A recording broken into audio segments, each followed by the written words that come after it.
یہ اعلان سن کر کے عیسائی یوں ہی نہیں گئے، مسجد کے دیواروں پر یا دروازوں پر جو سونے کی چیزیں لگائی گئی تھی وہ بھی کھرچ کھرچ کر کے لے جا رہے تھے۔ سپاہی مسلمانوں کے دیکھ رہے کہ صلاح الدین نے کہا انہیں لے جانے دو مال، انہیں لے جانے دو مال، جتنا لے جاتے ہیں۔ اسی کی ترجمانی اقبال نے کہا تھا، شہادت ہے مطلوب و مقصود مومن، نہ مال غنیمت نہ کشور کشائی۔ مومن کا مطلب اور مقصد جو ہے وہ مال حاصل کرنا، تخت حاصل کرنا نہیں ہوتا، اللہ کی رضا اور شہادت حاصل کرنا ہوتا۔ ہاں وہ لے جاتے ہیں دنیا والے، مال تو لے جانے دیں۔ اب جو بات میں عرض کرنے جا رہا ہوں وہ یہ ہے، سب کو آزاد کرنے والا صلاح الدین، سب کو معاف کرنے والا صلاح الدین ایک بار اتنے جلال میں تھا کہ آنکھیں لال تھی، تلوار چمک رہی تھی۔ کس کے لیے؟ برنس نام کا ایک جرنل تھا عیسائیوں کا، اس کو قید کر کے لایا گیا۔ اس کا جرم کیا تھا؟ صرف 2.5 سال قبل اس برنس نام کے عیسائی سپاہی نے مسلمانوں کے ایک قافلے کو گرفتار کیا، ان کا مال لوٹا، انہیں مارا، لیکن ساتھ میں یہ جملہ کہا تھا، کہاں ہے تمہارے محمد، بلاؤ ان کو مدد کے لیے۔ کہاں ہے محمد، وہ کیوں نہیں آتا؟ معاذ اللہ رب العالمین۔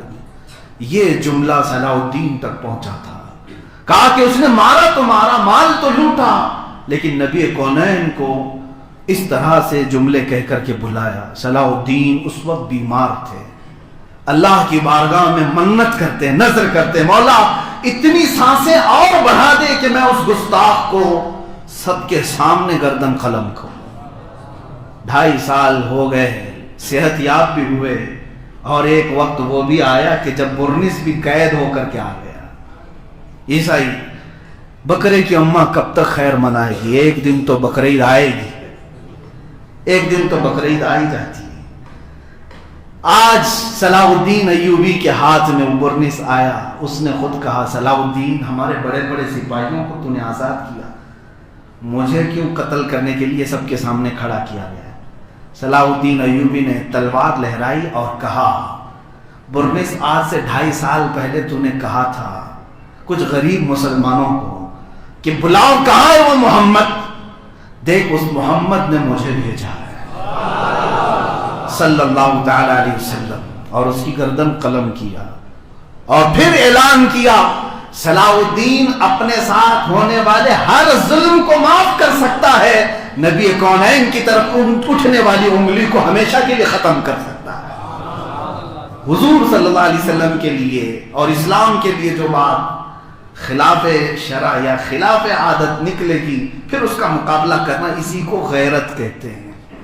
یہی غیرت ہے، انہوں نے ہمیں غیرت سکھائی تھی۔ غیرت ایمانی آج ہمارے اندر آنے کی ضرورت ہے۔ اے مسلمانوں، جب تمہاری غیرت باقی ہوگی تو دوسری قوموں کے اندر مجال بھی نہیں، دوسری قوموں کے اندر آپ سے چھیڑ چھاڑ کرنے کی مجال نہیں۔ ایک بات یاد رکھنا، کتے اسی وقت ناچتے ہیں جب وہ شیر کو سوتا ہوا دیکھتے ہیں، اور اگر وہ بیدار ہو تو کسی کی مجال نہیں ہوتی۔ آج حالت یہی ہے کہ تم سوئے ہوئے ہو، بیدار ہو جاؤ ایمانی حالت کے ساتھ، تو پھر دیکھنا، جیسے کہ شاعر نے کہا تھا، بیدار تو ہو لینے دو اس قوم کو، بیدار تو ہو لینے دو اس قوم کو، پھر ہر قوم پکارے گی حسین ہمارے ہیں۔ انہیں کہنا پڑے گا کہ حسین ہمارے بھی ہیں، کیوں؟ تم اگر بیدار ہو، پھر وہ بھی کہیں کہ محمد ہمارے بھی ہیں صلی اللہ علیہ وسلم۔ ایک وقت تھا جب تمہارا غلبہ تھا تو دوسرے بھی یہ کہتے تھے کہ محمد صلی اللہ علیہ وسلم جیسا کوئی انسان ہی نہیں تھا۔ آج تم سوئے ہوئے ہو اور غیرت بھی جا رہی ہے، جس کی وجہ سے اوچھے حملے حضور پاک صلی اللہ علیہ وسلم کی شان پر، اسلام پر اور قرآن پر کیے جا رہے ہیں۔ یہ غیرت ہی کا معاملہ ہے۔ آپ کو میں بتاؤں، غیرت کی ایک چھوٹی سی مثال یہ بھی دے دوں۔ ہندوستان اور عرب میں کتنا لمبا فاصلہ ہے؟ تقریباً 4000 کلومیٹر سے زیادہ کا فاصلہ ہے۔ ہند اس وقت سندھ دونوں ایک تھے، اکھنڈ بھارت جس کو کہتے ہیں۔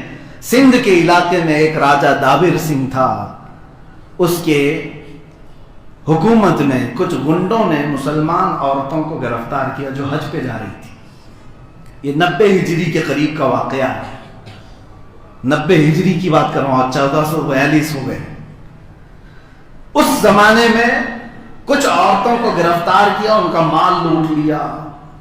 ان خواتین نے صرف اتنا پکارا تھا کہ کوئی عرب تک ہمارا پیغام پہنچا دے، اگر ہمارا کوئی بھائی زندہ ہے تو ہماری عزتوں کو بچا دے. کچھ تجارت کرنے کے لیے جو عرب آئے ہوئے تھے ان کو پتا چلا کہ ان کے گنڈوں نے گرفتار کیا ہے. وہ جب واپس عرب میں پہنچے تو وہاں کے گورنر کے سامنے واقعہ سنا رہے تھے کہ سندھ میں ایسے کچھ مسلمان عورتوں کو گرفتار کر کے گنڈوں نے ان کی عزت لوٹی ہے، مال بھی لوٹا. حج پہ جا رہی تھی عورتیں، گورنر کے سامنے تاجر لوگ واقعہ سنا رہے تھے. 19 سال کا ایک جوان کھڑا تھا، محمد بن قاسم. غیرت جاگ گئی، کہا کہ کہاں ایسا ہوا ہے؟ کہا سندھ میں. اس 19 سالہ جوان نے کبھی سندھ کا نہ دورہ کیا نہ ہند کو دیکھا تھا، عرب میں بیٹھا ہوا.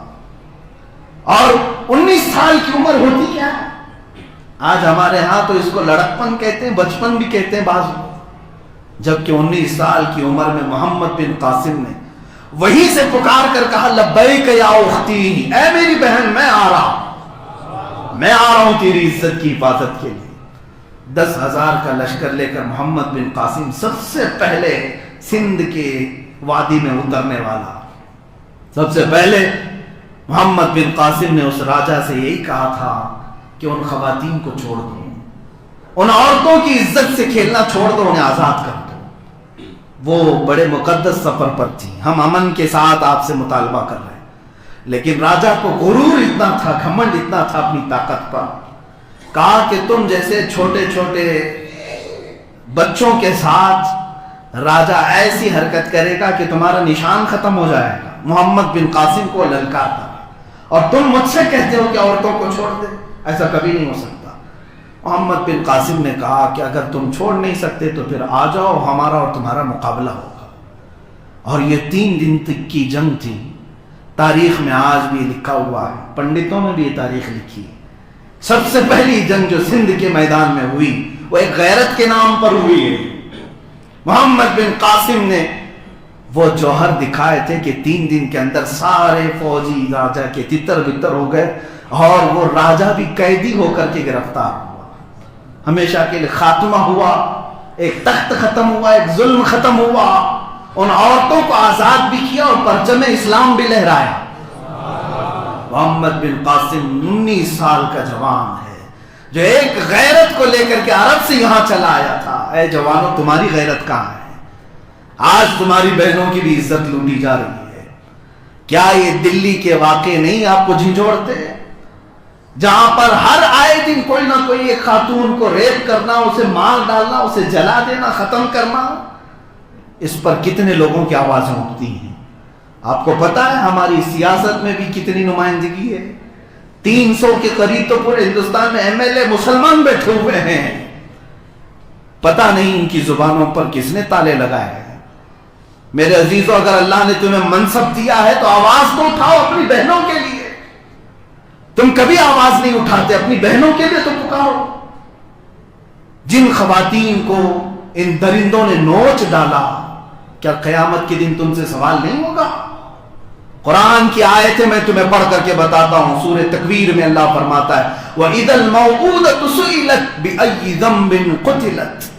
قرآن کہتا ہے یہ جو دفنا دی جاتی تھی عرب کی بچیاں، زندہ دفنا دی جاتی تھی پہلے لڑکیاں، تو قیامت کے دن یہ دفنائی ہوئی بچیاں کھڑی ہوں گی، ماری گئی ہوئی لڑکیاں کھڑی ہوں گی، اور وہ پوچھیں گی کہ مولا ان سے سوال کر کے مجھے کس جرم میں قتل کیا گیا تھا، مجھے کس گناہ پر مارا گیا تھا.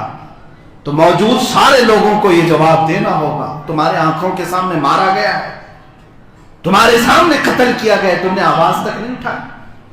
ہم نے اپنے ممبروں سے جو آواز اٹھانی ہے وہ اٹھا لی. اگر ہماری آواز کو یہ ظالم روکتے ہیں تو ہم موت تک حق کی بات کہتے رہیں گے، ہم بولتے رہیں گے، چاہے ہماری آواز کو دبانے کے لیے تم پوری طاقت کا استعمال کرو. اللہ سے میں ہمیشہ یہی دعا کرتا ہوں کہ مولا اس سے پہلے موت دے دینا جب ہماری غیرت مرنے والی ہے. غیرت جب تک زندہ ہے ہم بولتے رہیں گے، چاہے چھوٹے مجمع میں چاہے بڑے مجمع میں. میں آپ کو بھی بیدار کرنے کے لیے آیا ہوں.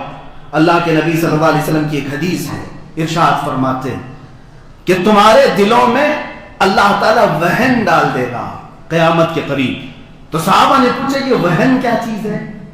حضور صلی اللہ علیہ وسلم نے جب یہ فرمایا تو اس کی تشریح سنو حدیث میں کہ اللہ کافروں کا خوف تمہارے دل پر ڈال دے گا، ان کا رعب ڈال دے گا تمہارے دلوں میں، ڈرتے مرتے رہو گے۔ اور یہ ڈر ہی تو دیکھ رہے ہیں لوگ، کچھ ٹوپیاں چھپا رہے ہیں، کچھ داڑیاں چلا رہے ہیں، ڈر کے مارے ہی تو کہ کہیں مجھے آتنکوادی نہ کہہ دیں، ان کے کہنے سے تم سرٹیفائیڈ آتنکواد ہو جاؤ گے، ان کے لیے تم جی رہے ہو۔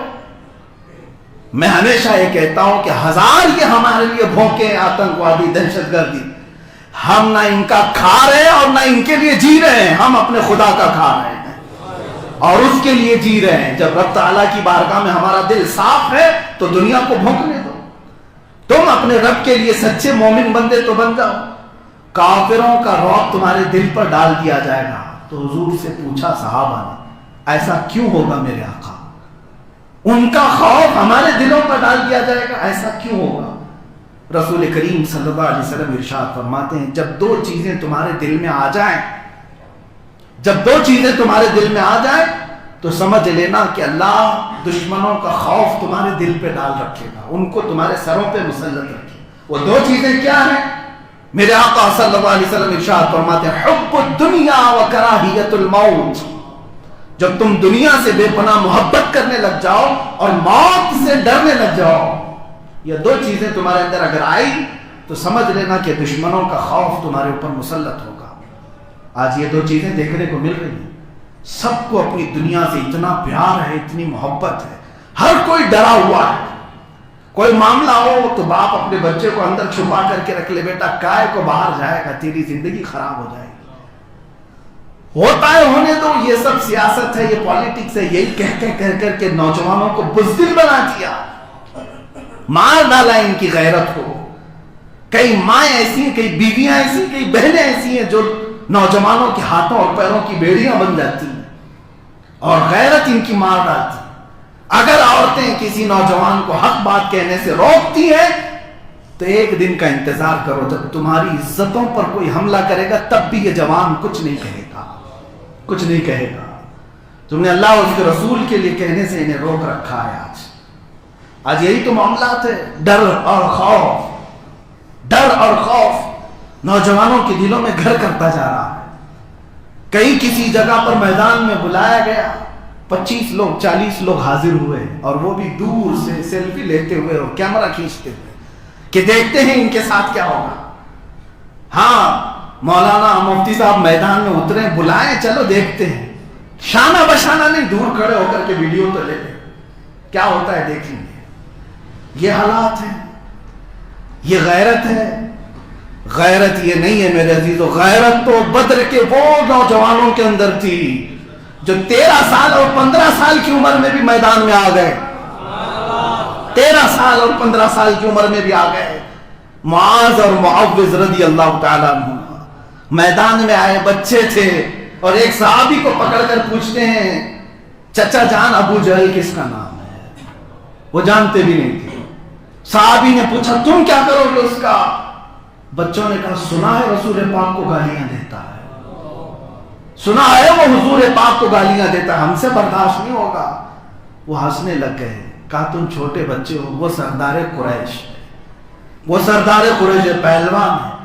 بات ہو رہی تھی کہ اچانک ابو جہل سامنے سے گزر رہا تھا، اور صحابی نے بتایا یہی ہے، بچوں کی غیرت کو تو دیکھیں، غیرت ایمانی کو دیکھیں، جھپک پڑے دونوں بچے، اور اس پہلوان کو سردار کو گرایا بھی اور ذبح بھی کر دیا۔ تاریخ میں یہ لکھا جائے گا، لکھا گیا ہے کہ اوروں نے اگر کافروں کو مارا تو بچوں نے تو کفر کو مارا۔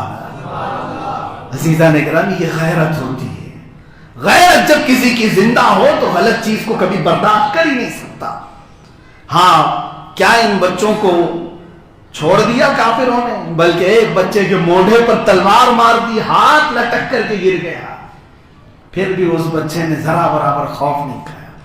میدان چھوڑ کر بھاگنے والوں کا نام غلام محمد ہو ہی نہیں سکتا۔